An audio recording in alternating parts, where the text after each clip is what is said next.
ओम श्रीमन्नारायण नमः। श्री विष्णु पुराण चतुर्थांश, पहला अध्याय। वैवस्वत मनु के वंश का विवरण। श्री मैत्रेय जी बोले, हे भगवान, सत्कर्म में प्रवृत्त रहने वाले पुरुषों को जो करने चाहिए उन संपूर्ण नित्य नैमित्तिक कर्मों का आपने वर्णन कर दिया। हे गुरु, आपने वर्ण धर्म और आश्रम धर्मों की व्याख्या भी कर दी। अब मुझे राजवंशों का विवरण सुनने की इच्छा है, अतः उनका वर्णन कीजिए। श्री पराशर जी बोले, हे मैत्रेय, अब तुम अनेकों यशकर्ता, शूरवीर और धैर्यशाली भूपालों से सुशोभित इस मनुवंश का वर्णन सुनो, जिसके आदि पुरुष श्री ब्रह्मा जी हैं। अपने वंश के संपूर्ण पापों को नष्ट करने के लिए इस वंश परंपरा की कथा का क्रमशः श्रवण करो। उसका विवरण इस प्रकार है। सकल संसार के आदि कारण भगवान विष्णु हैं। वे अनादि तथा ऋक यजुर साम स्वरूप हैं। उन ब्रह्म स्वरूप भगवान विष्णु के मूर्त रूप ब्रह्मांड में हिरण्यगर्भ भगवान ब्रह्मा जी सबसे पहले प्रकट हुए। ब्रह्मा जी के दाएं अंगूठे से दक्ष प्रजापति हुए, दक्ष से अदिति हुई तथा अदिति से विवस्वान और विवस्वान से मनु का जन्म हुआ। मनु के इक्ष्वाकु, नृग, धृष्ट, शर्याति, नरिष्यंत, प्रांशु, नाभाग, दृष्ट, करुष और पृषर्ध नामक 10 पुत्र हुए। मनु ने पुत्र की इच्छा से मित्रा वरुण नामक 2 देवताओं के यज्ञ का अनुष्ठान किया, किंतु होता के विपरीत संकल्प से यज्ञ में विपर्य हो जाने से उनके इला नाम की कन्या हुई। हे मित्र, मित्रावरुण की कृपा से वह फिर इला ही मनु का सुबुधन नामक पुत्र हुई। फिर महादेव जी के कोप से वह स्त्री होकर चंद्रमा के पुत्र बुध के आश्रम के निकट घूमने लगी। बुध ने अनुरक्त होकर उस स्त्री से पुरुरवा नामक पुत्र उत्पन्न किया। पुरुवा के जन्म के अनंतर भी परम ऋषिगण ने सुधुमन को पुष्पल्लभाव की आकांक्षा से कर्तुमय, ऋग यजुः सामर्थ्य वर्मय, सर्ववेदमय, मनोमय, ज्ञानमय, अन्नमय और परमार्थतः अकिंचन में भगवान यज्ञ पुरुष का यथावत यजन किया। तब उनकी कृपा से इला फिर भी सुधुमन हो गई। उस सुधुमन के भी उत्कल गाय और विनत नामक 3 पुत्र हुए। पहले स्त्री होने के कारण सुधुमन को राज्याधिकार प्राप्त नहीं हुआ। वशिष्ठ जी के कहने से उनके पिता ने उन्हें प्रतिष्ठान नामक नगर दे दिया था, वही उन्होंने पुरुवा को दिया। पुरुवा की संतान संपूर्ण दिशाओं में फैले हुए क्षत्रियगण हुए। मनु का पृषर्ध नामक पुत्र गुरु की गो का वध करने के कारण शूद्र हो गया। मनु का पुत्र करुष था। करुष से कारुष नामक महाबली और पराक्रमी क्षत्रियगण उत्पन्न हुए। दिष्ट का पुत्र नाभाग वैश्य हो गया। उससे बलंधन नाम का पुत्र हुआ। बलंधन से महान कीर्तिमान वत्सप्रीति, वत्सप्रीति से प्रांशु और प्रांशु से प्रजापति नामक इकलौता पुत्र हुआ। प्रजापति से खनित्र, खनित्र से चाक्षुष तथा चाक्षुष से अति बल पराक्रम संपन्न विंश हुआ। विंश से विविंशक, विविंशक से खनिनेत्र, खनिनेत्र से अति विभूति और अति विभूति से अति बलवान और शूरवीर करंधम नामक पुत्र हुआ। करंधम से अविक्षित हुआ और अविक्षित के मरुत नामक अति बल पराक्रम युक्त पुत्र हुआ, जिसके विषय में आजकल भी ये 2 श्लोक गाए जाते हैं। मरुत का जैसा यज्ञ हुआ था वैसा इस पृथ्वी पर और किसका हुआ है, जिसकी सभी याज्ञिक वस्तुएं सुवर्ण में और अति सुंदर थी। उस यज्ञ में इंद्र सोमरस से और ब्राह्मणगण दक्षिणा से परितृप्त हो गए थे तथा उनमें मरुदगण परोसने वाले और देवगण सदस्य थे। उस चक्रवर्ती मरुद के नरिष्यंत नामक पुत्र हुआ तथा नरिष्यंत के दम और दम के राज्यवर्धन नामक पुत्र उत्पन्न हुआ। राजवर्धन से सुवृद्धि, सुवृद्धि से केवल और केवल से सुधृति का जन्म हुआ। सुधृति से नर, नर से चंद्र, चंद्र से केवल हुआ।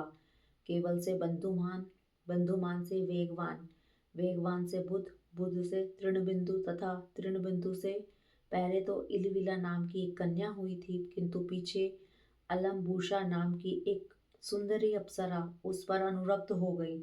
उससे तृणबिंदु के विशाल नामक पुत्र हुआ, जिसने विशाला नाम की पुरी बसाई।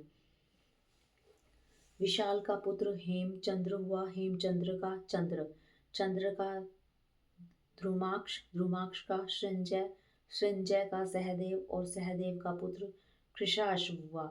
कृशाश्व के सोमदत्त नामक पुत्र हुआ जिसने 100 अश्वमेध यज्ञ किए थे। उससे जन्मजय हुआ और जन्मजय से सुमति का जन्म हुआ। ये सब विशाल वंशीय राजा हुए। इनके विषय में यह श्लोक प्रसिद्ध है। तृणबिंदु के प्रसाद से विशाल वंशीय समस्त राजा लोग दीर्घायु, महात्मा, वीर्यवान और अति धर्म परायण हुए। मनुपुत्र शर्याति के सुकन्या नाम वाली एक कन्या हुई जिसका विवाह च्यवन ऋषि के साथ हुआ। शर्याति के आनर्त नामक एक परम धार्मिक पुत्र हुआ। आनर्त के रेवत नाम का पुत्र हुआ जिसने कुशस्थली नाम की पुरी में रहकर आनर्त देश का राज्य भोग किया। रैवत का भी रैवत ककुधि नामक एक अति धर्मात्मा पुत्र था जो अपने 100 भाइयों में सबसे बड़ा था। उसके रेवती नाम की कन्या हुई। महाराज रेवत उसे अपने साथ लेकर ब्रह्मा जी से यह पूछने के लिए कि यह कन्या किस वर के योग्य है, ब्रह्मलोक को गए। उस समय ब्रह्मा जी के समीप हा हा और हु नामक 2 गंधर्व अतितान नामक दिव्य गान गा रहे थे।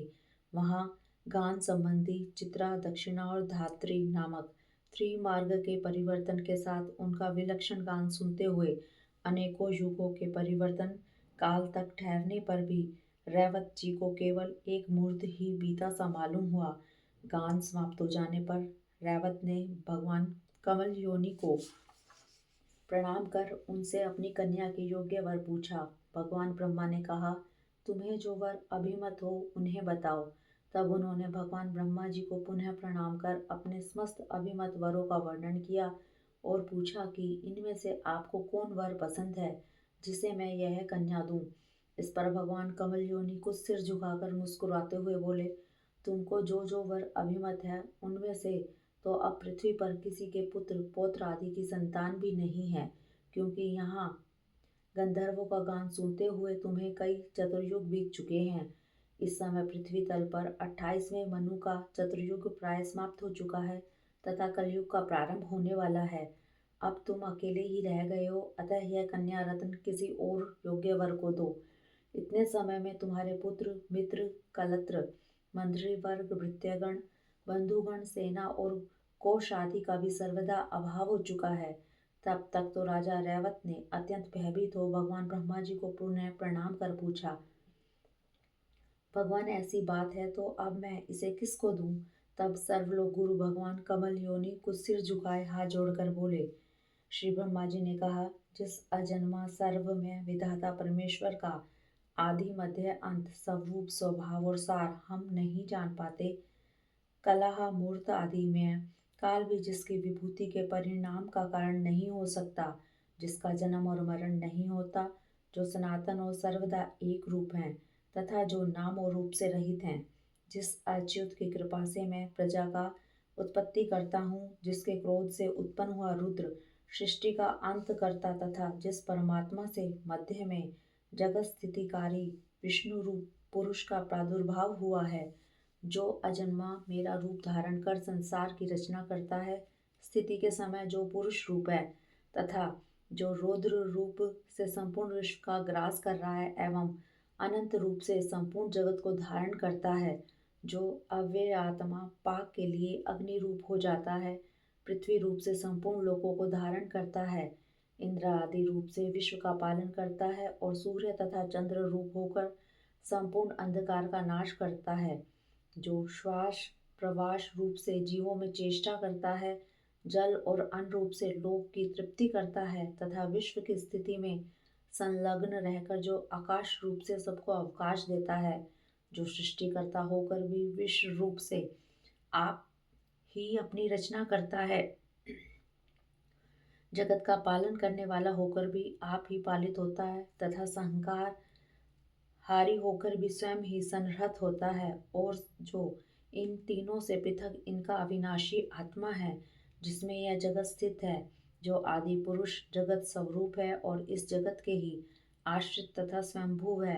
हे नृपते, संपूर्ण भूतों का उद्भव स्थान वह विष्णु धरातल में अपने अंश से अवतीर्ण हुआ है। हे राजन, पूर्व काल में तुम्हारी जो अमरावती के समान कुशस्थली नाम की पुरी थी वह अब द्वारकापुरी हो गई है। वहीं वे बलदेव नामक भगवान विष्णु के अंश विराजमान हैं। तुम यह कन्या उन माया मानव श्री बलदेव जी को पत्नी रूप से दो। ये बलदेव जी संसार में अति प्रशंसनीय हैं और तुम्हारी कन्या भी स्त्रियों में रत्न स्वरूपा है, अतः इसका योग सर्वदा उपयुक्त है। श्री पराशर जी बोले, भगवान ब्रह्मा जी के ऐसा कहने पर प्रजापति रैवत पृथ्वी तल पर आए तो देखा कि सभी मनुष्य छोटे छोटे कुरूप अल्प तेजों में अल्प वीर्य तथा विवेकहीन हो गए हैं। अतुल बुद्धि महाराज रैवत ने अपनी कुशस्थली नाम की पुरी और ही प्रकार की देखी तथा सफ्टिक पर्वत के समान जिसका वक्ष तल है उन भगवान हलायुध को अपनी कन्या दे दी। भगवान बलदेव जी ने उसे बहुत ऊंची देखकर अपने हल के अग्रभाग से दबाकर नीची कर ली। तब रेवती भी तत्कालीन अन्य स्त्रियों के समान छोटे शरीर की हो गई। तदंतर बलराम जी ने महाराज रैवत की कन्या रेवती से विधि पूर्वक विवाह किया तथा राजा भी कन्यादान करने के अनंतर एकाग्र चित्त से तपस्या करने के लिए हिमालय पर चले गए। इति श्री विष्णु पुराणे चतुर्थंशे प्रथम अध्याय।